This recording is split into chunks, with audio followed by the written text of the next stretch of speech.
All right, so let me formally welcome you to this statistics class. As I earlier mentioned, we are going to be, exploring some basic concepts in statistics. It's a very brief module. Um, Subsequently, we would explore other modules that will allow us the time to nosedive into other detailed aspects of advanced statistics and biometrics. My name is Chris. I will be taking this course with Professor Ogese and Professor Vange. For the most part, I'm aware you have touched on other aspects, but I will just speak to specific concepts so that Class. so we are on the same page. I didn't know. If I'd known Uh, earlier, I would have told you no. so mute your Yeah, microphones if more you're joining. this remember nigga this thing. Yeah, what was loud? Stephanie, mute your microphone. This thing is being Okay, recorded, sir. please. Sorry, sir. Yeah, I think so once we are joining, let's mute our microphones because the class is being recorded. And the idea is for us to share the link with students that for some reason are not able to make it to class. But also, I would upload it on my YouTube page so that you can go there and watch subsequently. And hopefully, it serves to remind you of some few things we have discussed. So if you have any questions, please feel free to type it on the chat box because I would not want to be interrupted as I go along. But please note all your questions down so that we take them before the end of the class. If you talk about statistics, basically, you are within the corridor of talking about the design of experiment and survey, basically to test hypotheses. The word statistics, as we have come to know it, doesn't necessarily just mean the dishing out of figures, the percentage of these, the number of these. Those are statistics for sure. But at this level, we are looking at statistics within the framework of what an experimental design can look like. How do we test hypotheses? How do we also explore and visualize some of the sample data that we are able to obtain from our field experiments? How do we also summarize this data to a point where they make sense? And is it possible for us to model some form of uncertainty? Yeah, there are occurrences that over time you will, through predictions, be able to tell or read certain patterns. So statistics also look in this direction. And as Ella mentioned, if we're able to model or come up with very exciting model, we are able to also make forecasts based on these suitable models we have been able to develop. So essentially, at the end of the day, what we want to do in statistics is to test hypotheses, but more importantly, to be able to draw out what we call statistical inference from these, analysis, so to say, or from this statistical procedure.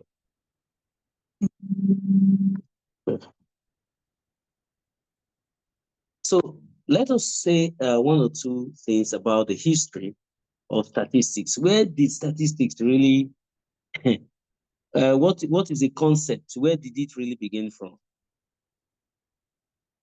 It was in the mid 1600s that someone by the name Chevalier de Merit came up with a solution to solving gambling problems. Right. It was called the Chevalier de Merit's gambling problems and Blaise Pascal's solution. The whole idea is how can we run some prediction? You recall gambling used to be a big deal back in the day. Even now, Now you have it in form of all manner of bets, Nigeria bets, sport bets, everything. But in the end, these are all just gambling anyway.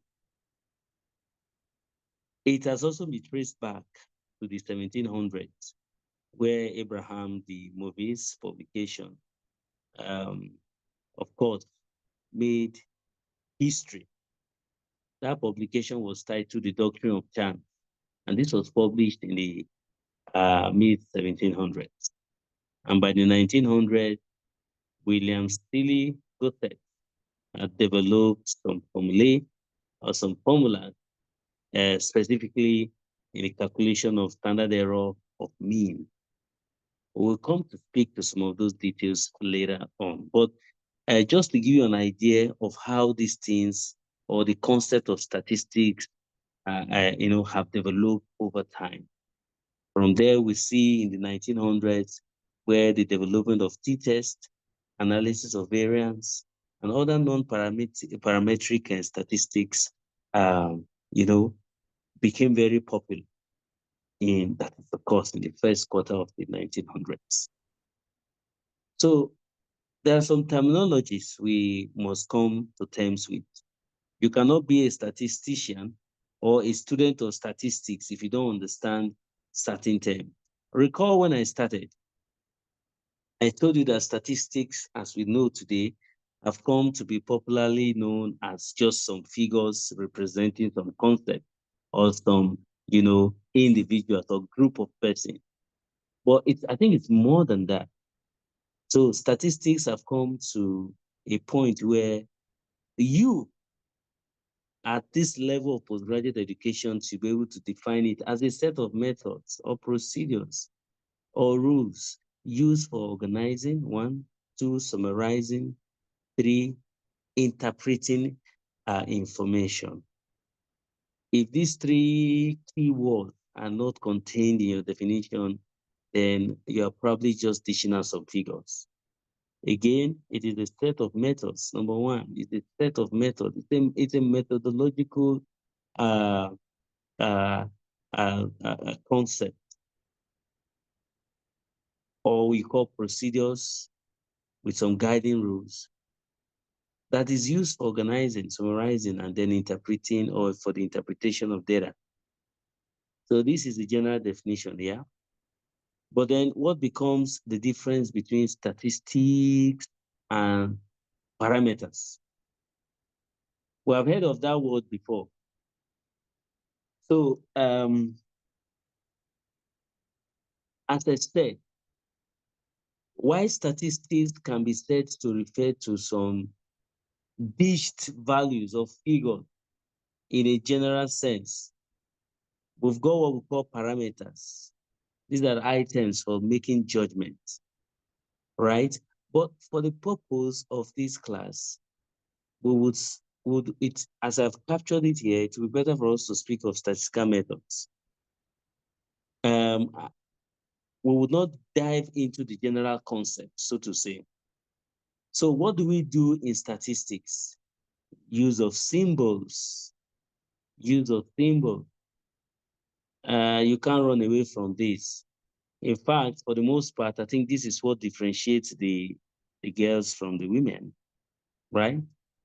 The use of symbols, very important. There are a lot of statistics reference materials online. You can always download them if you want. But much as you have them, you have to be used to this, is it shorthand? You think of it as, how do I write complex terms? I don't have to write variant in full. I don't have to write, for example, mean in full. I just have to use the sign mu, as I showed you on this slide. I just have to use the sign sigma, right, to just typically represent a standard deviation of a set of value. So once I see the sigma sign, I already know that, okay, yeah, I'm about deriving or I'm about calculating standard deviation. So we have a whole ton of these symbols. Of course, you can always get those things at your fingertips. I'm sure this is not new to us. But the point there is just to know that we use symbols to represent some concepts, and that is commonplace when it comes to statistics. But the more symbols you know, the more it tells of your statistical prowess. Now, there are three types of statistical methods. We have methods that, you know, are used to summarize, organize, or just simplify data. Just simplify. It's nothing huge, nothing big. It's called descriptive statistics. But you also have methods that are used in examining data. And this is done prior to using some more complicated statistical procedures. We call these methods exploratory statistics. And we have inferential statistics. This is that statistics or method, right, that allows you to make conclusions, that allows you to generalize a concept about a population. Now, population will refer to a group of data. A population doesn't refer to people everywhere, not population of Nigeria, not population of Ghana or wherever. A population simply refers to a group of similar data. So if you think of inferential statistics, you're mirroring the possibility of drawing conclusion about a population based on a subset of that population. Let me take that again. In a population, you have what we call a subset of the population, just a representation of the population. For example, if you think of the population of Benue State, you can have a representative of that population drawn from the various local government areas in the state. Now, those representatives are what we call samples. You can use the samples to run an inferential statistics on the population. So essentially what that means is it's almost impossible for most data that we sought to collect information from every entity of the population. Think of it this way. I want to find out the average height of every student in Justin. The best thing to do would be to measure the height of every student. I don't know what the population of the university is, but let's make an assumption and say the way it is, both postgraduate student and undergraduate student will come to give and take, let's say 14,000. How is it possible to take the height of 14,000 students? That's a lot of work, even if it's something you want to do. But statistically, what we do is to select a subset of that population, to select a subset of the student population of Justin, and perhaps just go across colleges and select, let's say, maybe 10 per college. And then we'll take the height of those, well, we have a total of 12 colleges now, I think. So if we take the height of 120 persons, which we now represent the, the population of students, and measure their height, the average of the height becomes what we can infer to be the average of the height of every student in the university. This form of arrangement is what is called inferential statistics. I took my time to try to explain this because essentially that is what you are going to be doing even as a postgraduate. Right.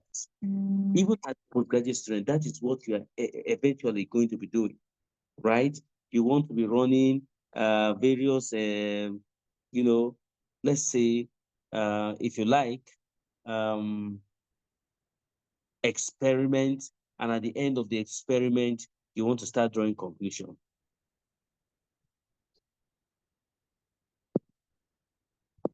I hope we are still together.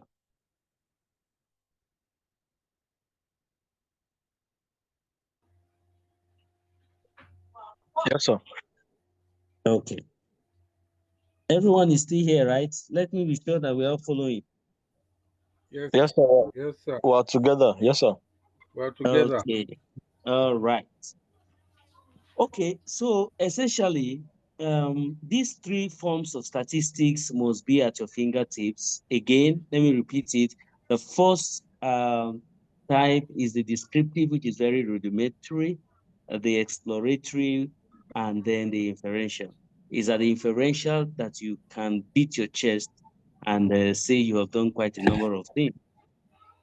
So still on the vocabulary, I won't waste much time here because I've already explained to you what a population is, right? And I told you there is a group of, a particular group of data, usually of the same data sets.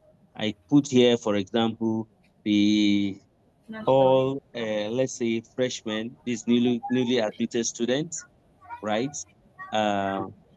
Whose mic is on? You can mute Hamza, my coffee. You can mute your microphone, Hamza.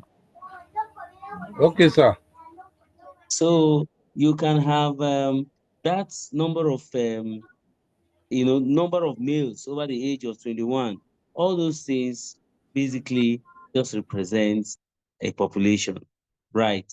Sample will just be a subgroup or a subset, usually a representative of that population. In this case, if you take 10 App State freshmen selected at random, those 10 can represent, whatever you get, you can now run an analysis or inference and say, okay, the 21 of them have the same trait or something like that. So I earlier informed that the value of a variable in a population is what is called a parameter, while the value of the variable in a sample is what is called the statistics. Can I take that again? So for parameters, this is usually when you're referring to a population. So whatever value of the variable you gather, a variable is just an item in a population, a characteristic. Whatever information you collect from a population, that is what you refer to as a parameter when you're dealing with a population. But when you're dealing with a sample, whatever the value of the variable is what we call the statistics. Each of them are represented differently. You will find that for the most part, we represent parameter using the symbol mu, while we represent the statistics using the symbol X bar. So whenever you see X bar, it definitely speaks to the average of a sample, or what is called sample average. Whenever you see mu, it speaks to the population average. Today's class is introductory again. Don't bother. You may not see a lot of this formula jumping here and there, but shortly from next class, I'm sure we'll start seeing a few things. So statistics are often used to estimate or to draw inferences about parameters. So I believe this will make sense to you now. So the statistics is the value you're obtaining from the sample, and that is what you want to use to draw inference, right? And that inference you are drawing is about a parameter, the population average. You use the sample average to draw inference about the population average. So we have the variable again. As I earlier mentioned, it is the characteristic that can vary across individuals, yeah? Group, subject, for example, the weight of a plant or the weight of a fruit, if you want to put it that way. Occupation, what is your GPA?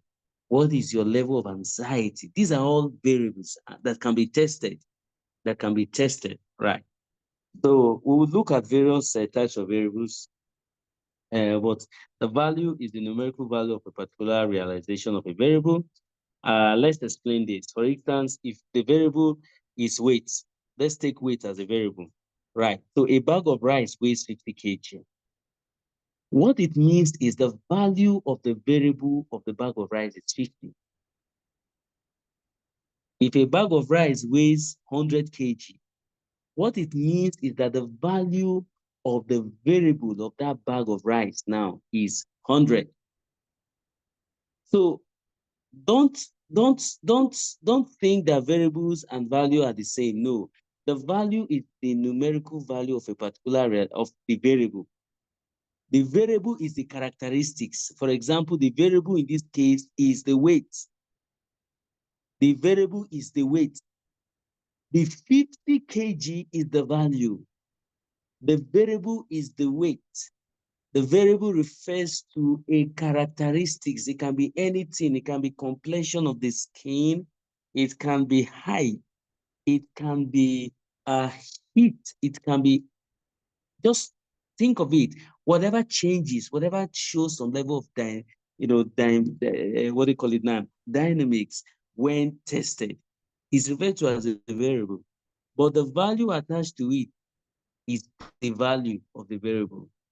The value is not the variable. I'm taking my time to spell on this because as we get deeper into statistics, these terminologies, this simple vocabulary should start making sense to you. Just make sure that you're able to differentiate between variables and values as you see them. Right. So we have what is called sampling error as well. And the sampling error is the difference between the sample statistics, don't forget that, and its corresponding population parameter. Let me explain this. You remember I told you that the parameter is the population average. That means if we have a total population of 100 and we take the weight of, let's say, all the plants, all the 100 plants, we have a population of 100 plants, and we take the height of all the 100 plants, we divide it by 100. That will give us what we call the population mean.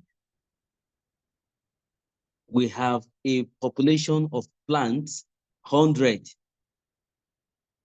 If we want to get the average height of those 100 plants, we take the height of each of those 100 plants, add them together, divide by 100. That will give us the population average, which is what we call population parameter. Meanwhile, if we have this 100 and for some reason say, no, we are not able to measure all the 100, let us just take 20 of them. And you measure randomly, you pick randomly and measure 20 of those plants for their plant height. And you take the average of those 20 and divide by 20. What you get is the sample mean. Now, a sampling error simply means what is the deviation? How far is the population parameter from? How far is the population parameter from the sample statistics? I hope we are together on this. The value of the sample statistics vary from sample to sample, of course, even when samples from the same population, yeah? So it varies from sample to sample. We talk about distribution.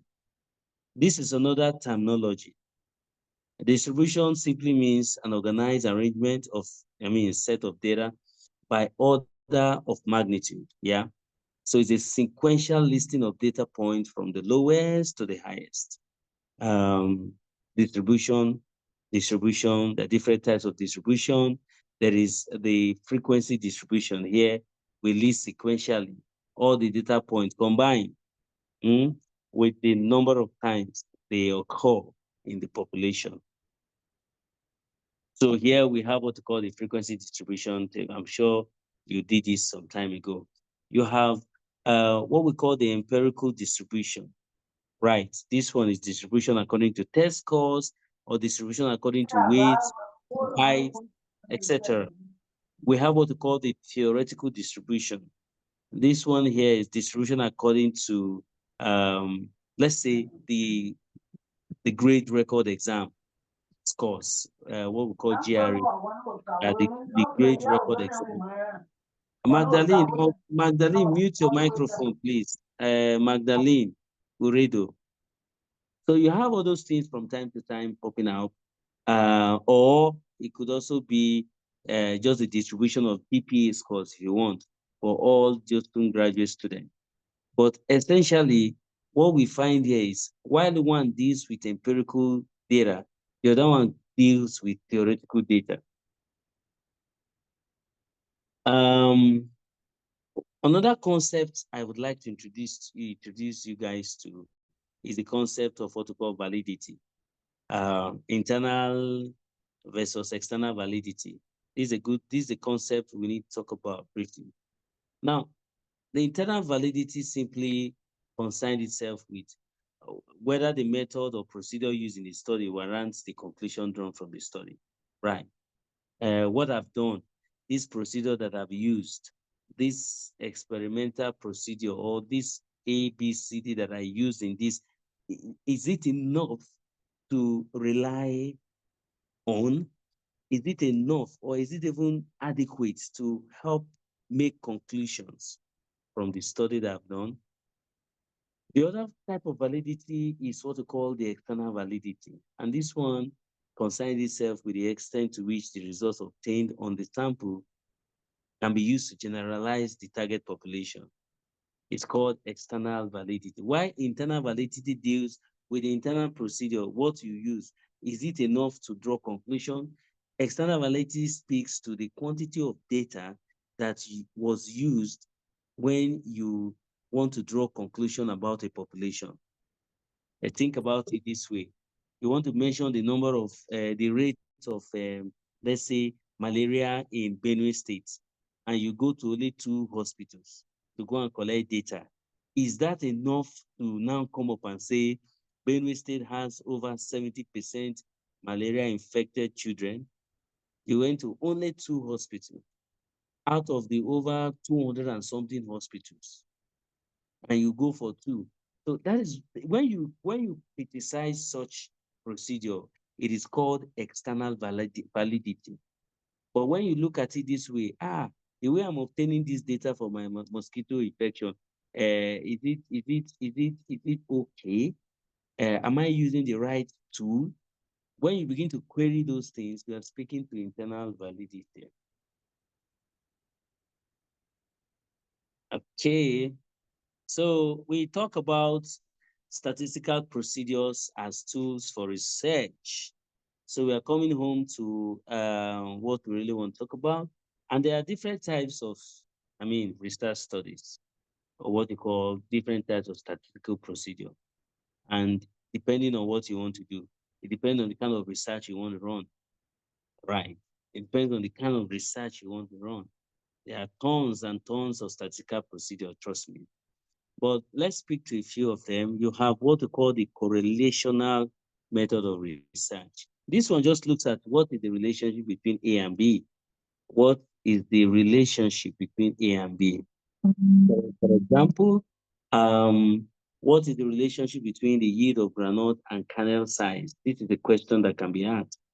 What is the relationship between the yield of groundnut and kernel size? Do we expect that when the kernel size is big, the yield of groundnut to be high?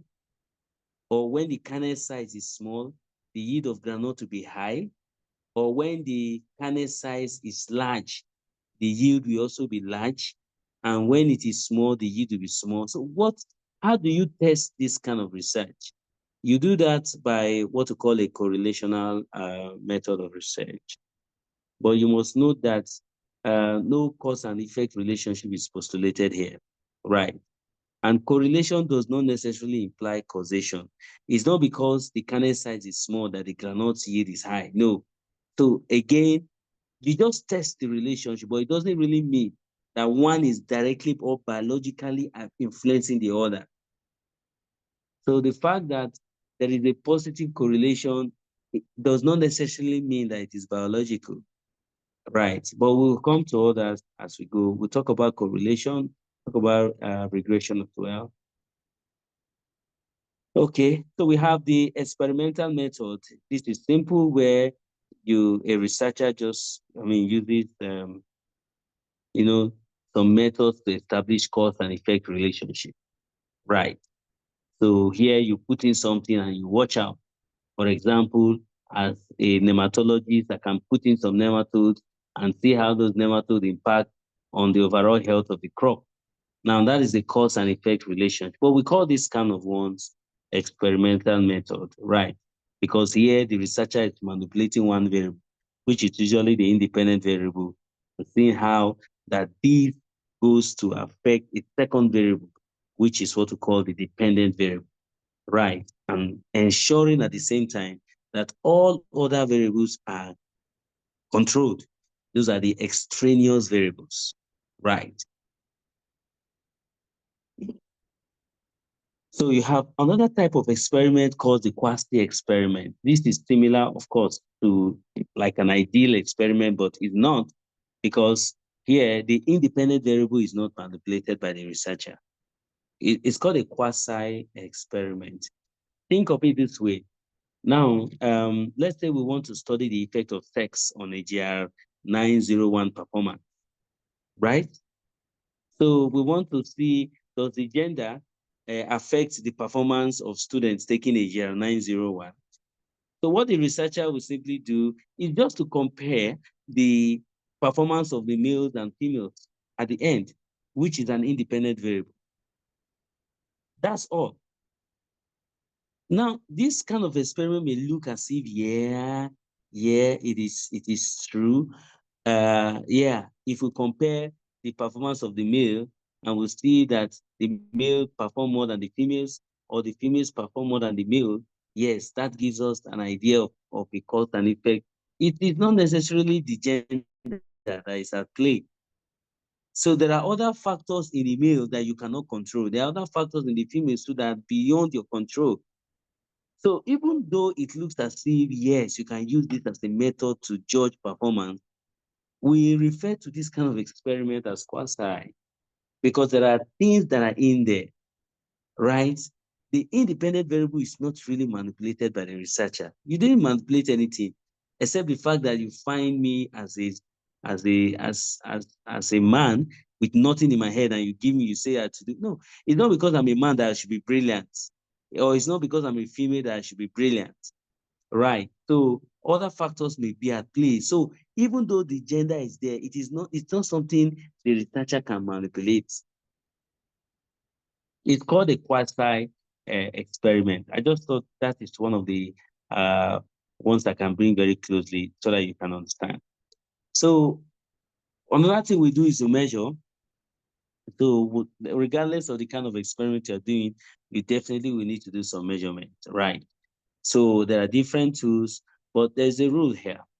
Right. So if you want to measure quantitatively, because this can be done qualitatively or quantitatively. For example, think of it, a rule for the assignment of numbers to attributes or characteristics or individual things is something that is mostly done when you're dealing with qualitative research. For example, you can say, if you find male, give it 1. If you find female, give it 2. And then at the end of the day, you take the total of their score, and based on their score, you have what you call the judge rating or something like that. Now, this is just based on measurement.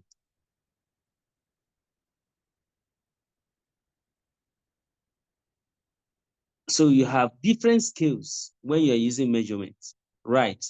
You have the measurement scale, which gives an implication of the type of statistical procedure you have employed. Right.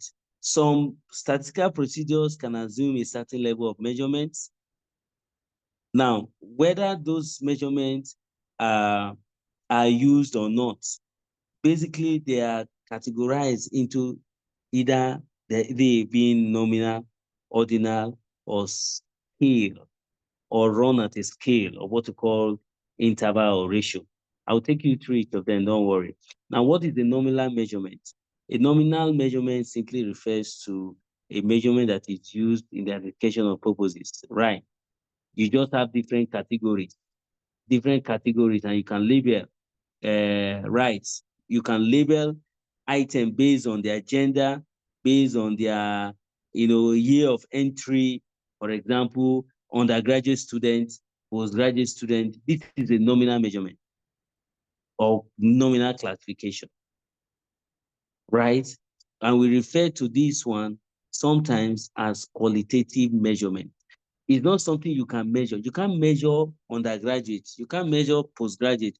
You can't measure color, right? You can't these things are not measurable. So they are mostly referred to as nominal or good.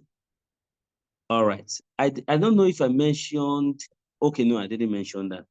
So they are mostly referred to as nominal, right? Because for the most part, you find them in different categories. Some persons even call them categorical data, but basically we refer to those things as qualitative data. Think of qualitative data as the color of your plants, color of the plant leaf. Plant suffering from chlorosis, where the plant leaf is turning yellowish. All those things are nominal data.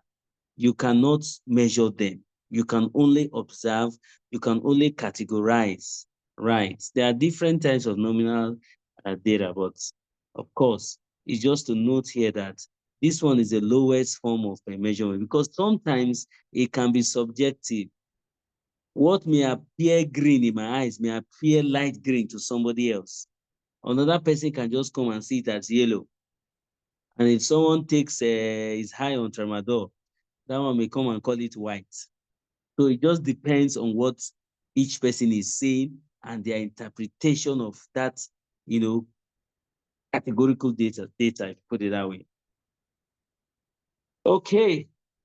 So, but just to note that the numbers do not indicate more or less. It's just category, right? Whether you say this one is 1 or 2 or 3, it doesn't mean that it's speaking to quantity. It's just showing the different categories that they belong to. The other type of measurement is the ordinal measurement. This one is more or less like it, but here what you find is objects are measured on an ordinal scale. Yeah, so each item in terms of its magnitude, and then the unit of the magnitude are not also equal, right? So the object can be ordered in terms of their magnitude or less. For example, think of it this way. You can have a class rank. So you can have sitting on the golf for tennis or percentiles, or sometimes what is your level of motivation on a scale of 1 to 10? Tell us where you are. These are all examples of ordinal measurements, right? So, but essentially they do not allow common mathematical operation. You cannot start measuring, adding or minusing or no. It just shows you on a scale. Where are you? What have you done? Your boss can ask you in the office, this task that I gave to you, how far have you gone with it? Say, sir, I've gone very far. But what is very far? That's nothing. So what I usually ask my staff, if they tell me, I've delivered this, I've done this, I've gone far, I'll say, on a scale of 1 to 10, tell me, where are you? And they tell me like 6, I'm in 7. Okay, at least that gives me some idea, right? So it's just to note here that there are not things to subject to calculation and all those sort of things, right? Then you have the scale data. Here it can include both interval or ratio scale. Yeah, you can measurement of yields, at equal intervals. What is the difference between 5 and 6? And 6 is the same thing as the difference between 3 and 3, 6, right? So this was just you're dealing with issues on a level of scale, scale, nothing more, nothing less, really. So what is the importance? Why is this important? I will show you very shortly that the type of scale assumed in measuring your manifestations of variables definitely has an implication for the type of statistical procedure you use. It is the kind of scale you want to deploy that will determine the kind of procedure you use statistically. Because at the end of the day, however, or whichever the type of scale is assumed, is less important than the interpretation you want to give or the manipulation you want to introduce in your experiment. So what are variables? Do we need to go over this again? I told you the other time, I refer to any event, category, behavior, attributes, or characteristics, and it takes on different values. Yeah. So for example, age is a variable, type of instruction, achievement, test score. These are all examples of variables. Nothing serious there. And there are different types of variables. You have what we call the discrete and the continuous variables. For example, variables can also be described in terms of the types of values that can be assigned to them. So let's say discrete variables just are categorical, right? So no values between the two adjacent values are permissible. But continuous variables are theoretical. They have infinite number of values. Think of discrete values as 1, 2, 3, 4, 5, 6, all the way, right? But when you talk about continuous variable, you have 1.1, 1.13. So it's continuous, it can be infinite. So discrete just simply refers to that point value, while continuous variables can take on a whole number of infinite values attached to it.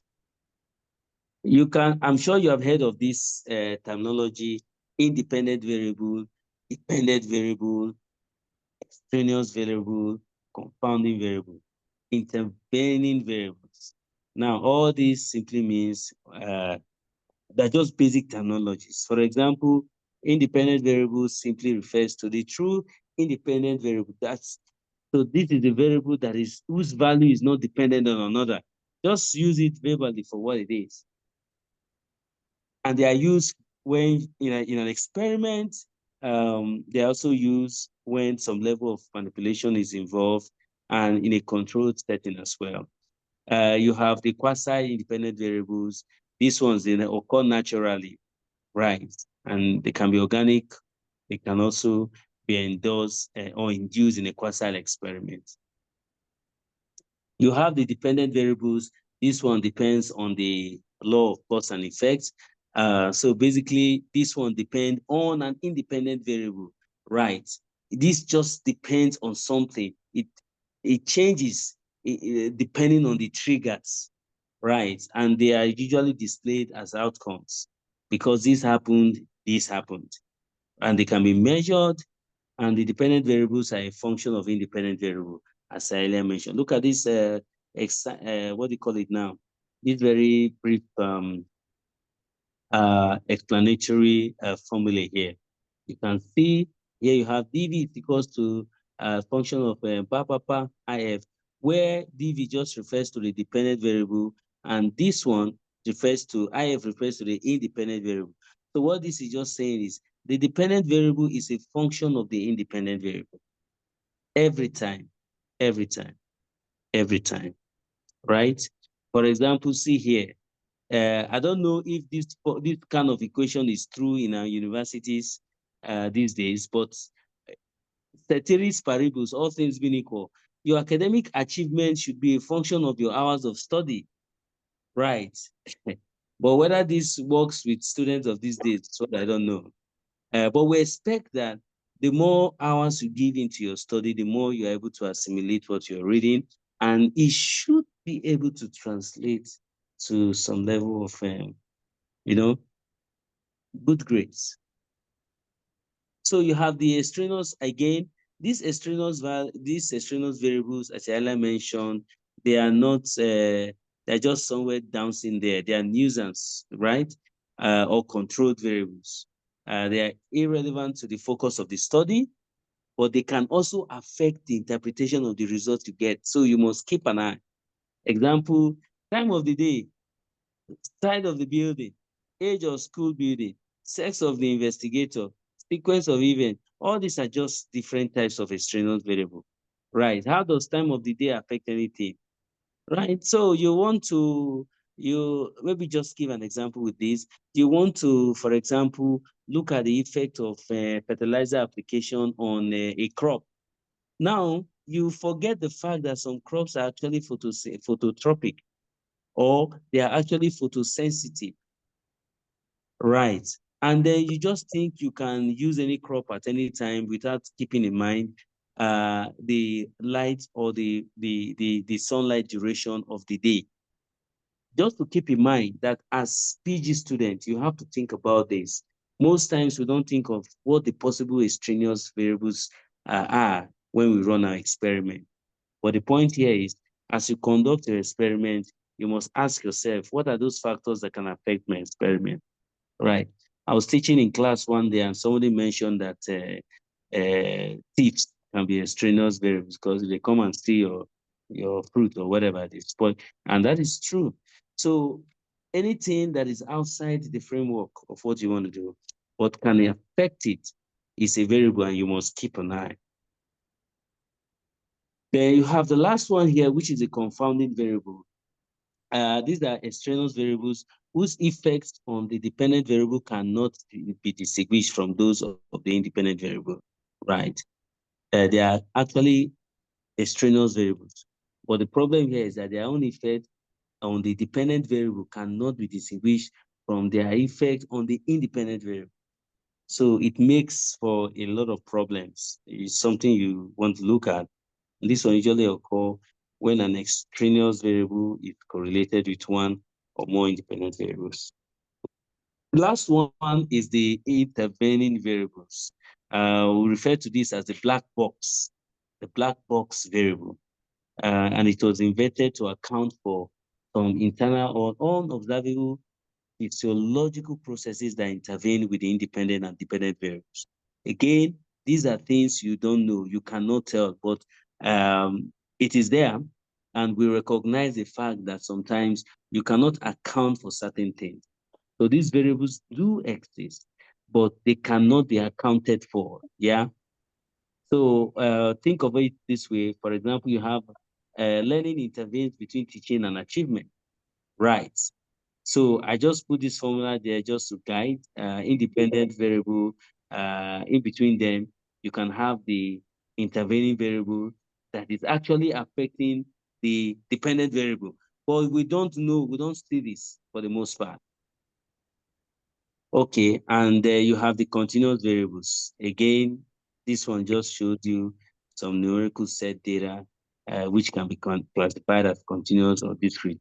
I think I earlier mentioned it before now.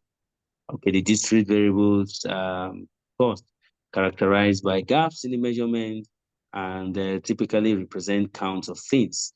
For example, typical example of a discrete variable, number of children. You cannot have, the number of your children cannot be 1.5. It's either 1, 2, or 3, or 4. The size of your family cannot, what is the size of your family? The size of my family is 1.3. Who is the 0.3 now? Right? Number of books, these must be discrete. They cannot be continuous, right? Unlike the continuous, right? For example, they ask you, how old are you?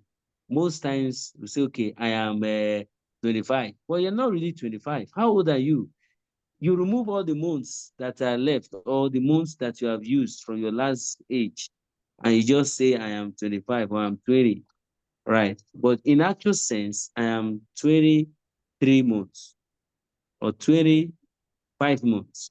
But we don't use that. But it is a continuous variable. That's the point. What is your experience? What is your achievement? How dogmatic are you? What's the level of motivation? All those are examples of continuous. So are you able to tell, how would you classify the following variables, for example? So let's do these tasks very quickly. How would you classify these following variables? Are these continuous or discrete? Grade level, occupation, college classification, time on task. Yes, who is going? Who is answering?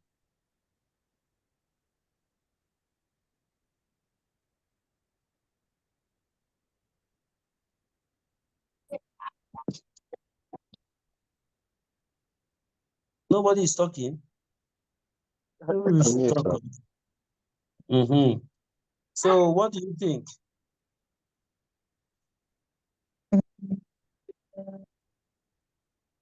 Can you hear me? Okay, yes, I can hear you now. Okay. Grade level is a continuous variable Okay, what's your justification? because as time goes, your grade level add. So I think that is my justification. Grade level goes with time. Okay. Yes. So I believe it's continuous variable. Okay, thank you, David. Yes. Yes, so who is supporting David?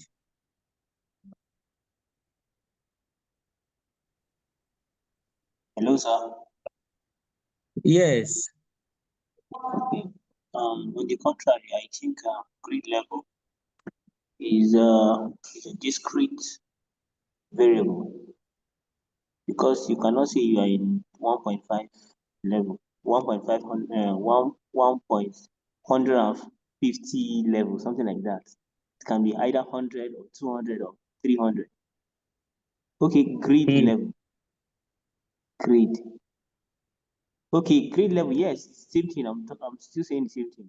Maybe in the place of work or occupation. It's either you're employed or not.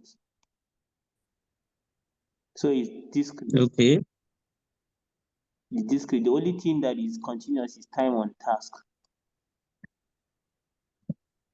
Okay. All right. Let us see what is put here. So, how how how do you define them? What is the underlying characteristic or the trait? For example, how do you define grade level? How do you define occupation?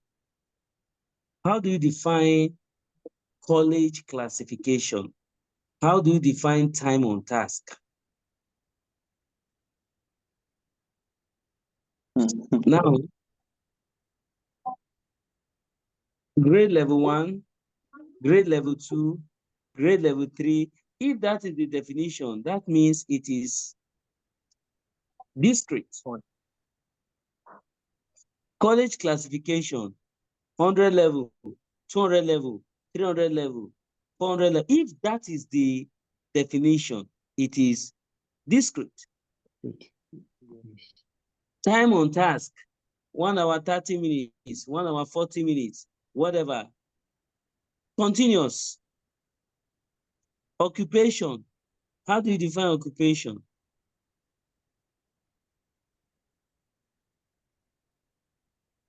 Will you say this is discrete or continuous?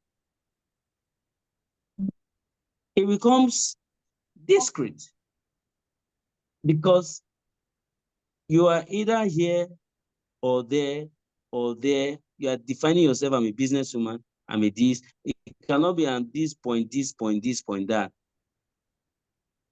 The point I'm trying to make here is think of the definition, think of the value that is attached to any of these variables before you go ahead to say it's whether they are either continuous or discrete. I hope that makes sense. Okay, so we look at the quantitative and the qualitative data, as I earlier mentioned to you. Quantitative data, sometimes you call them measurement data. And this was the result from, measurement, of course, all right?